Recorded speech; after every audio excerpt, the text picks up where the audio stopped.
Good morning students, welcome in A क्लासेस। Classes class 10th की science की class किसी कारण से नहीं हो पाई थी, तो उसका मैं आपको रिकॉर्डेड वीडियो अवेलेबल करा रहा हूँ। तो क्लास 10th में साइंस में एसिड बेस और सॉल्ट चैप्टर चल रहा था,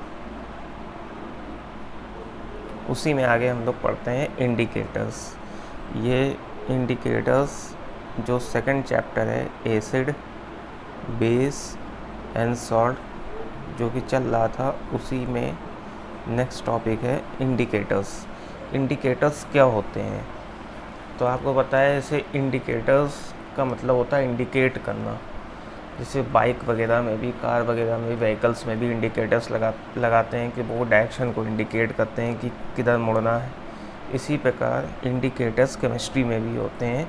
वो केमिकल सब्सटेंस होते हैं जो हमको अदर केमिकल्स के बारे में डिटेक्ट करते हैं कि इसमें ये केमिकल्स मौजूद है। जैसे सबसे बेहतरीन एग्जांपल है लिटमस सॉल्यूशन का। आपको पता है जो लिटमस पेपर होता है, लिटमस पेपर अगर उसमें एसिड मिला दिया जाए लिटमस पेपर में, तो जो एसिड होता है वो ब्लू लिटमस पेपर को रेड में चेंज कर देता है, और जो बेस होता है वो रेड लिटमस पेपर को ब्लू में चेंज कर देता है। तो अब आप बताइए, एसिड और बेस को डिटेक्ट करने वाला केमिकल लिटमस सॉल्यूशन है कि नहीं? लिटमस सॉल्यूशन या लिटमस पेपर से हम पता लगा लेते हैं कि दिया गया केमिकल एसिड है कि बेस है। तो उनको क्या कहेंगे? Indicators. Indicators mainly two type के होते हैं, एक नेचुरली जो मिलते हैं और एक सिंथेटिक इंडिकेटर्स होते हैं। इन दोनों के अलावा एक और बहुत फेमस इंडिकेटर, इसको बोलते हैं ऑल्फैक्टरी इंडिकेटर्स। ऑल्फैक्टरी, ये वर्ड का मीनिंग क्या? वर्ड का मीनिंग है आर्डर।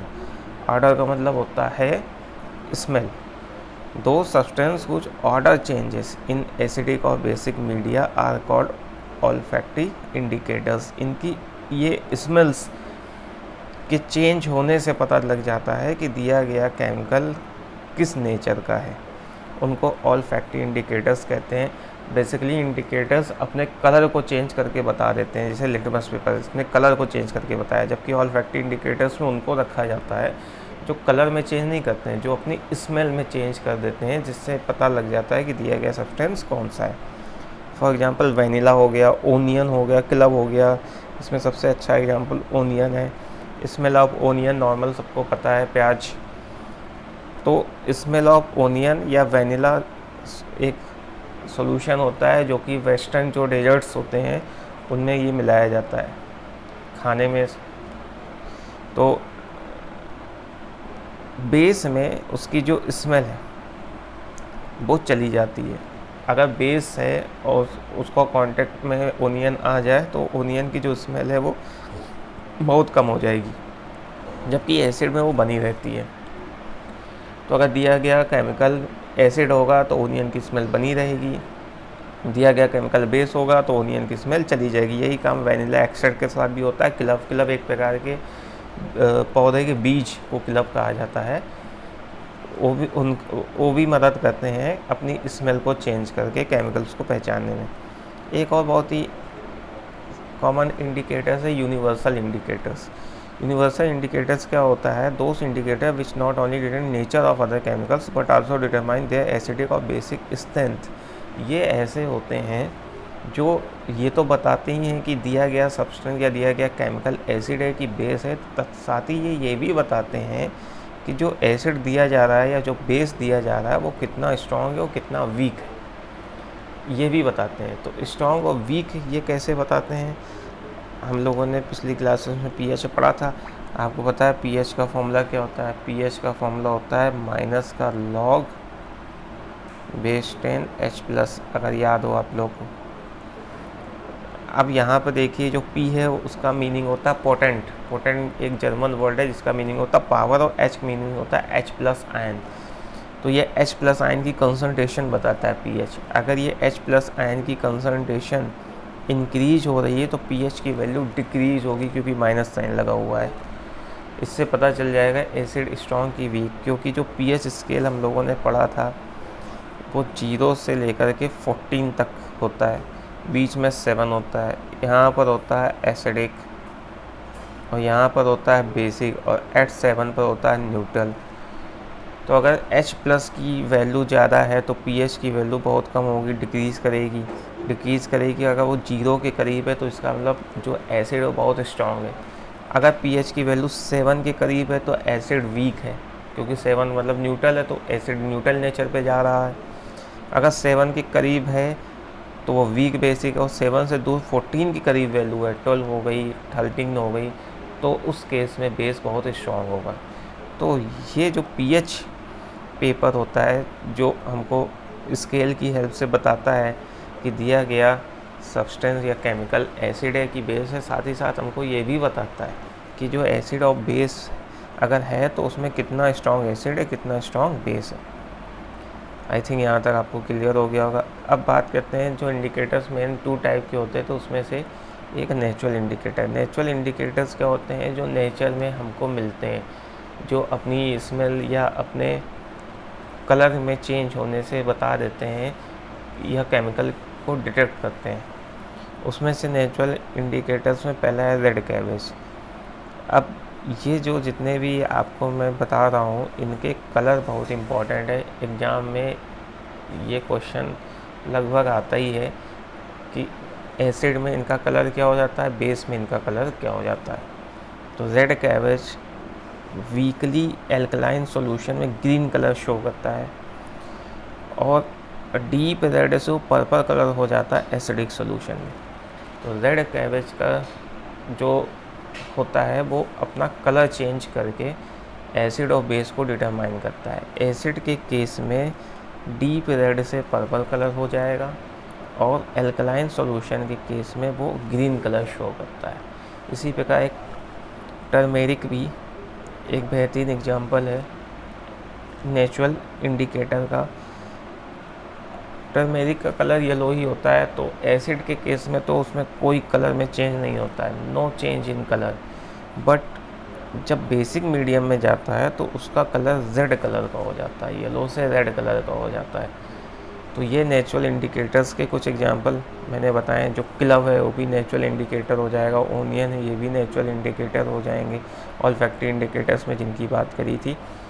तो बेसिकली आप ये समझ गए कि इंडिकेटर्स क्या होते हैं। फिर से रिपीट कर देता हूँ शॉर्ट फॉर्म में। इंडिकेटर्स क्या होते हैं? वो एक केमिकल सब्सटेंस होते हैं जो अदर केमिकल सब्सटेंस को डिटेक्ट करते हैं। मेनली कितने टाइप के होते हैं? नेचुरल इंडिकेटर और सिंथेटिक इंडिकेटर। इसके अलावा एक ऑल्फैक्टरी इंडिकेटर्स होते हैं, उनमें उन इंडिकेटर्स को रखा गया है जो अपनी स्मेल को चेंज करते हैं, ना कि कलर को चेंज करते हुए केमिकल्स को डिटरमाइन करते हैं। यूनिवर्सल इंडिकेटर्स में उनको रखा गया है जो ये तो बताते हैं कि एसिड और बेस है कि नहीं है ये सब्सटेंस, साथ ही साथ ये भी बताते हैं कि जो ये एसिड और बेस सब्सटेंस है वो कितना स्ट्रॉन्ग है या कितना वीक है। इसके बाद नेचुरल इंडिकेटर्स में जैसे रेड कैबेज हो गया, टर्मेरिक हो गया, ये एल्कलाइन, रेड कैबेज एल्कलाइन के केस में अपना सोल्यूशन चेंज कर देता है और वो ग्रीन कलर शो करता है। जबकि जो टर्मेरिक है वो येलो कलर शो करता है एसिडिक मीडियम पे, यानी कि कोई कलर नहीं चेंज होता। बेसिक मीडियम में वो अपना कलर चेंज कर देता है रेड कलर से।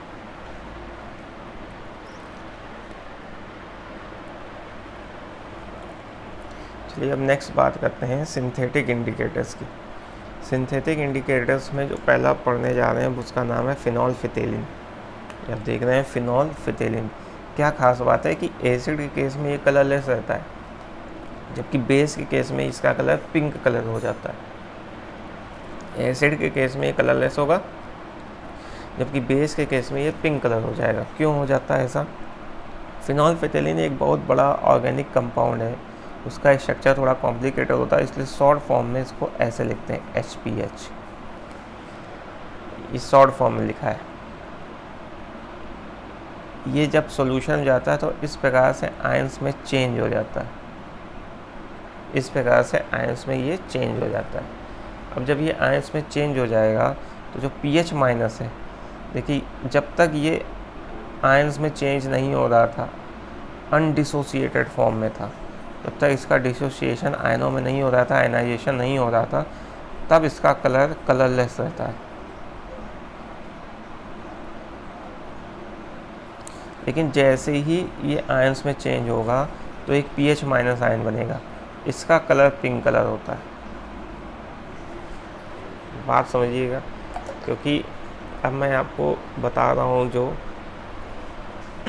कि अंदर की स्टडी बता रहा हूँ कि फिनोल्फिथेलिन में ऐसा क्या है कि ये अपने कलर को चेंज कर देता है। तो इस प्रकार का ये केमिकल होता है जो HPH, जब ये अनआयनाइज फॉर्म में होता है तो कलरलेस होता है, लेकिन जैसे ही pH माइनस आयन बनता है, आयनाइजेशन होता है, तो pH माइनस का कलर पिंक कलर होता है। अब जब ये एसिड में जाएगा तो एसिड के साथ तो ऑलरेडी H+ है वहाँ पर एसिड में, इसलिए ये इसमें ज़्यादा ये रिएक्ट नहीं करता है एसिड के साथ, क्योंकि ऑलरेडी H+ एसिड में भी है और इसके पास भी H+ है, इसलिए एसिड में ये ज़्यादा रिएक्ट नहीं करता है, क्योंकि ये खुद एसिड तरीके बिहेव कर रहा है। इसलिए जब ये ज़्यादा रिएक्ट नहीं करेगा तो आयनाइज नहीं होगा, और जब आयनाइज नहीं होगा तो कैसा कलर रहेगा, क्योंकि अनआयनाइज फॉर्म में पड़ा रहेगा, तो इसलिए कोई कलर शो नहीं करता, कलरलेस। लेकिन जैसे ही ये बेस में जाता है, और आपको पता है कि बेस में कौन सा आयन होता है, OH-। OH- के कारण ये आयनाइजेशन हो जाता है, क्योंकि ये खुद एसिड तरीके बिहेव कर रहा है और ये बेस के साथ रिएक्ट कर जाएगा, और जब ये बेस के साथ रिएक्ट कर जाता है तो आयनाइजेशन हो जाता है इसका H+ OH- तो वाटर बना देंगे। बाकी ये जो pH- ये सॉल्यूशन पे पड़ा रहेगा, और इसी कारण से, क्योंकि अब ये जब सॉल्यूशन पड़ा रहेगा तो इसका कलर बहुत ज़्यादा हो जाएगा, इसका अमाउंट बहुत ज़्यादा हो जाएगा, जिसकी वजह से इसका कलर शो होने लगेगा। उस कलर कौन सा होगा, पिंक कलर। फिर से मैं रिपीट कर रहा हूँ, HPH स्वयं एसिड तरीके बिहेव करता है, ये वीक एसिड होता है, इसलिए एसिड के साथ रिएक्ट नहीं करता है। ये एक प्रकार का वीक एसिड है। वीक एसिड का मतलब हो गया इसमें ज़्यादा H+ नहीं बनेगा, आयनाइजेशन ज़्यादा नहीं होगा, तो एसिड में केस में ये आयनाइज होगा ही नहीं, तो ये अनआयनाइज फॉर्म में रहेगा, इसलिए वही कलर शो करेगा। लेकिन जैसे ही बेस में जाएगा तो ये चूँकि एसिड तरीके बिहेव कर रहा है, तो यहाँ पर न्यूट्रलाइजेशन रिएक्शन हो जाएगी एसिड और बेस की, तो H+ और OH मिल के तो H2 बना देंगे। अब बचा ये वाला आयन, तो ये वाला आयन की वजह से ही पूरा सोल्यूशन पिंक कलर हो जाता है। तो आई थिंक आप समझ गए होंगे। इसके बाद बात करते हैं methyl orange. Methyl orange acid के केस में रेड कलर शो करता है, बेस के केस में येलो कलर शो करते हैं। और भी बहुत से इंडिकेटर्स होते हैं सिंथेटिक, लेकिन मेनली ये दो ही एग्जाम में पूछे जाते हैं। तो मेथिल ऑरेंज उस शॉर्ट फॉर्म में ऐसे लिखते हैं MUH। अब आप समझ गए होंगे ये वीक बेस की तरीके बिहेव करता है। ये हो जाएगा Me+ और हो जाएगा OH-। इस केस में जब ये अनआयनाइज्ड फॉर्म में रहता है तो इसका कलर येलो कलर होता है, और जब ये वाला आयन बनता है तो इसका कलर रेड कलर होता है। अब आप देखिए बेस है, तो बेस के साथ तो रिएक्ट करेगा नहीं, तो बेस में ये आयनाइज्ड होगा नहीं। जब ये बेस में आयनाइज्ड होगा नहीं, क्योंकि बेस में स्वयं OH- है और ये खुद बेस्ड है, तो ये अनआयनाइज्ड फॉर्म में ज़्यादा रहेगा, तो उसका कलर शो करेगा बेस में येलो कलर। लेकिन जैसे ही ये एसिड में जाएगा न्यूट्रलाइजेशन रिएक्शन हो जाएगी, क्योंकि एसिड में H+ होगा, तो ये आयनाइज्ड हो जाएगा, OH- H+ मिलकर H2 बना देंगे। अब उसमें कौन सा आयन मौजूद रहेगा ज़्यादा मात्रा में, Me+, उसी का कलर शो होने लगेगा, एसिड का कलर रेड कलर। तो आप समझ गए कि जो मेथिल ऑरेंज है वो एसिड में रेड क्यों देता है और बेस के केस में येलो कलर क्यों देता है, क्योंकि बेस के साथ ये रिएक्ट नहीं करता है या बहुत कम करता है, अनआयनाइज्ड फॉर्म में ज़्यादा रहता है तो येलो कलर आता है, क्योंकि खुद बेस है इसलिए। जबकि एसिड में ये H+ आयन के साथ मौजूदगी के कारण न्यूट्रलाइजेशन रिएक्शन हो जाती है, क्योंकि ये बेस है, बेस और एसिड के साथ रिएक्ट कर जाता है तो आयनाइज हो जाता है, तो OH- मिलकर तो H2 बना देते हैं। लेकिन Me+ अब वहाँ पे ज़्यादा अमाउंट में रहता है तो उसका कलर सॉल्यूशन पे आने लगता है, तो रेड कलर होता है। इससे हम पहचान लेते हैं कि दिया गया केमिकल एसिड है कि बेस है। तो इस प्रकार के इंडिकेटर्स को सिंथेटिक इंडिकेटर कहते हैं। अब बात करते हैं जो pH हम लोगों ने पढ़ा था, pH का डेली लाइफ में क्या यूज़ है।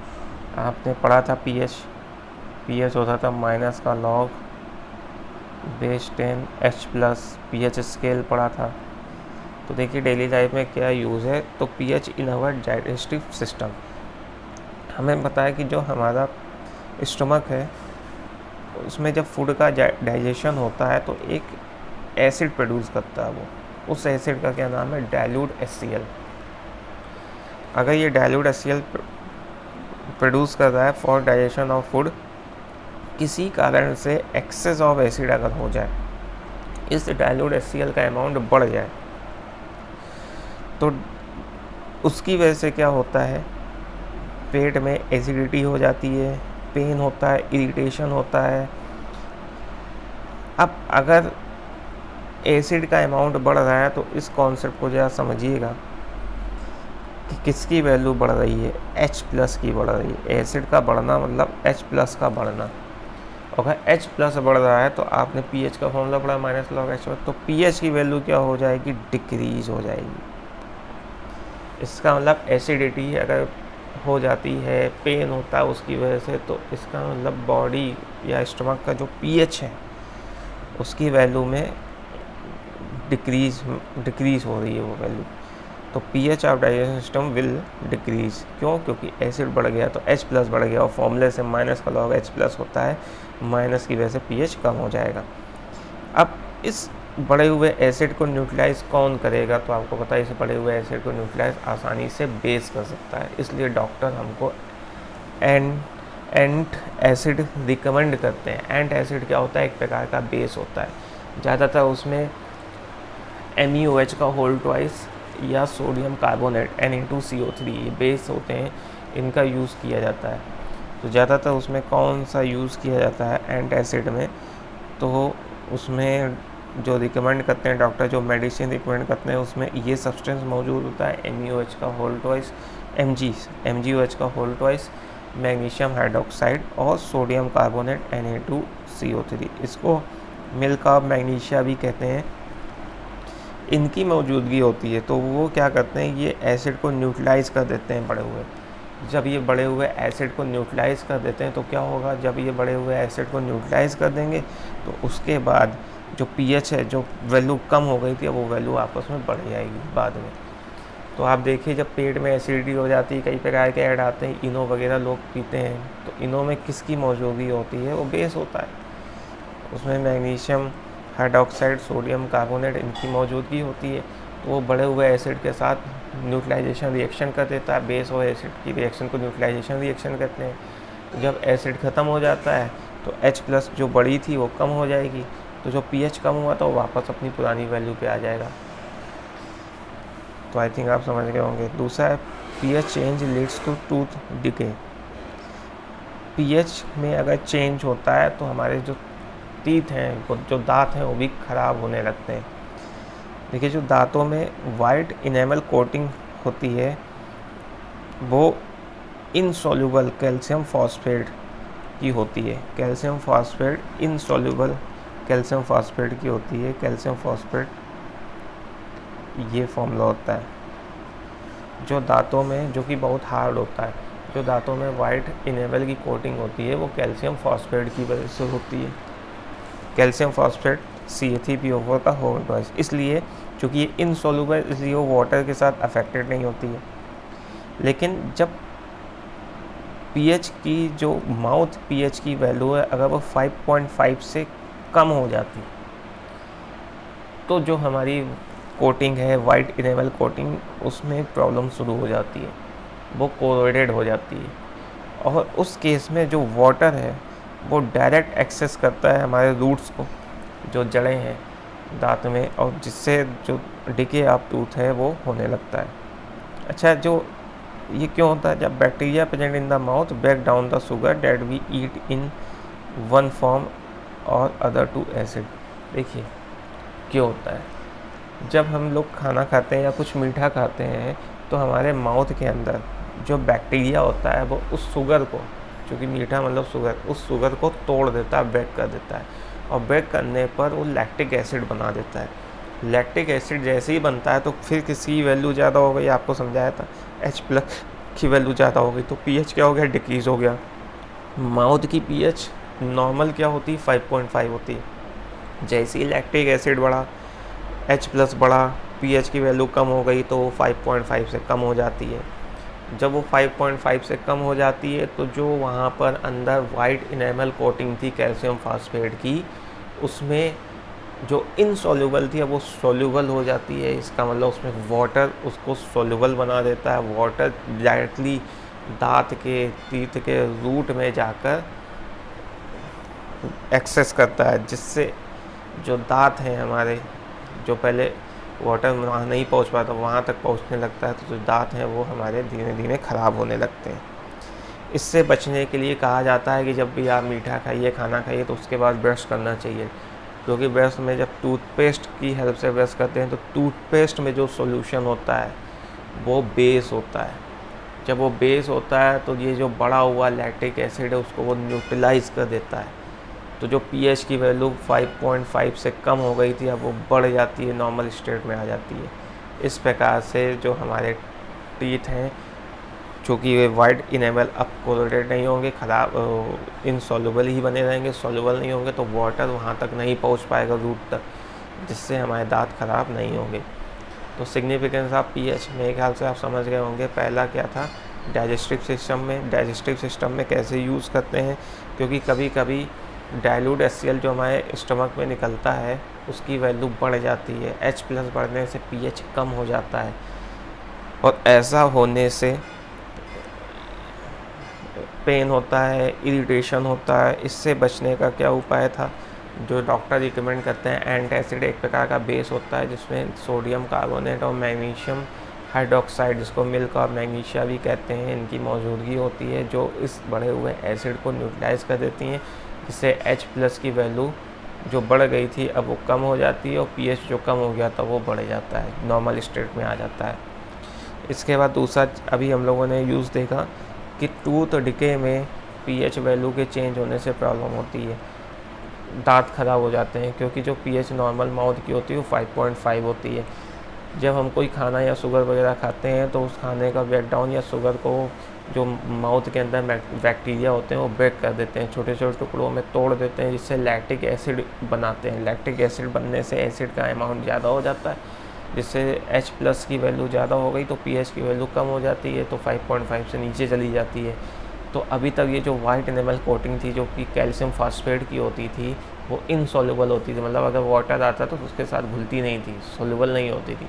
अब वाटर उसमें घुलने लगा, वाटर सीधे रूट में पहुंचने लगा। क्यों? क्योंकि pH की वैल्यू 5.5 से कम हो गई लैक्टिक एसिड के कारण, जिसकी वजह से जो दांत हैं वो ख़राब होने लगते हैं। इससे बचने का क्या तरीका था कि खाना खाने या मीठा खाने के बाद आप टूथपेस्ट की हेल्प से ब्रश करिए, जिससे टूथपेस्ट में मौजूद बेस बढ़े हुए लैक्टिक एसिड के साथ रिएक्ट करके उसको न्यूट्रलाइज कर देता है, और इस प्रकार से जो pH की वैल्यू 5.5 से कम हो गई तो वापस 5.5 पे आ जाती है। आई होप आपकी आज की क्लास आपको समझ में आ गई होगी। आज की क्लास में इंडिकेटर्स पढ़ा और कुछ हम लोगों ने यूजेस पढ़े pH की इन डेली लाइफ। इंडिकेटर्स वो होते थे जो सब्सटेंस जो किसी केमिकल सब्सटेंस को डिटेक्ट करते थे। नेचुरल और सिंथेटिक दो प्रकार के होते हैं। सिंथेटिक में मेथिल ऑरेंज और फिनोल्फिथेलिन हम लोग को पढ़ना था। फिनोल्फिथेलिन एसिड में कलरलेस होता है, मेथिल ऑरेंज एसिड में रेड कलर शो करता है, बेस में फिनोल्फिथेलिन पिंक कलर शो करता है और बेस में methyl orange yellow colour show करता है। इसके बाद नेचुरल इंडिकेटर्स में रेड कैबेज हो गया जो कलर को चेंज करके बताता था, टर्मेरिक हो गया। इसके अलावा ऑल्फैक्टिव इंडिकेटर्स जो ऑर्डर्स चेंज करने, स्मेल चेंज करके बता देते थे, ओनियन हो गया, वनीला हो गया, क्लव हो गया। एक और होता था पीएच पेपर जो जिसको हम लोग यूनिवर्सल इंडिकेटर कहते थे, जो कि ये तो बताता ही था कि एसिड और बेस है, साथ ही ये भी बता देता था कितना स्ट्रॉन्ग एसिड है या कितना स्ट्रॉन्ग बेस है। तो आज की क्लास आपको मैंने रिकॉर्ड करके मैं अभी ये अपलोड कर दूंगा, इसको आप देखिएगा वीडियो। अगर पसंद आए तो इसको लाइक, शेयर और सब्सक्राइब भी कर दीजिएगा। Thank you.